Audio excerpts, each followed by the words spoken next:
Ce sont 2 siècles de tradition à Saint-Louis au Sénégal et surtout un grand événement sportif, une course de pêcheurs très populaire qui se dispute sur de très longues pirogues, des régates qui se déroulent sur la partie Gendar du grand bras du fleuve Sénégal. Camille Ballan, Emeline Lescuyer. C'est l'une des traditions emblématiques du pays. Depuis le début du 19e siècle, les régates de Saint-Louis font vibrer ses habitants et sa grande communauté de pêcheurs. Ici, 3 quartiers historiques et rivaux s'affrontent, Lodo, Dac et Poncolé. Chacun défend les couleurs de sa pirogue, de longues embarcations en bois d'une vingtaine de mètres, pouvant accueillir à leur bord entre 50 et 70 personnes.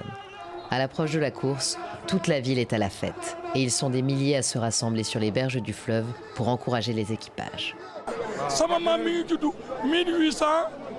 J'ai un de mes aïeux, il est né en 1809, qui a raconté à ses enfants que son père participait à cette course. C'est vraiment un sport propre à Gendar, c'est notre culture. Cette course permet de renforcer les liens entre les populations. Derniers ajustements avant le départ. Puis vient le mythique Sob, rituel qui annonce les régates. Quelques instants plus tard, les rameurs se lancent dans un effort collectif intense.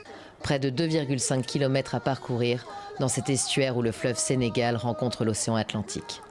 Sur l'eau comme sur les berges, la tension est palpable. Debout, les rameurs doivent ramer à l'unisson pour tenter de gagner quelques mètres sur leurs rivaux.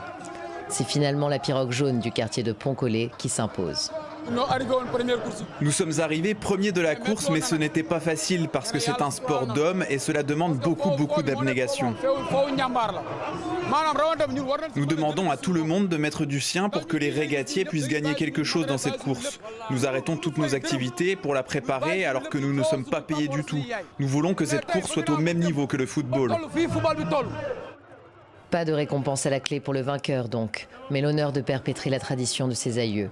Un patrimoine culturel et maritime que ces hommes défendent avant de retrouver dès demain leur bateau pour aller pêcher.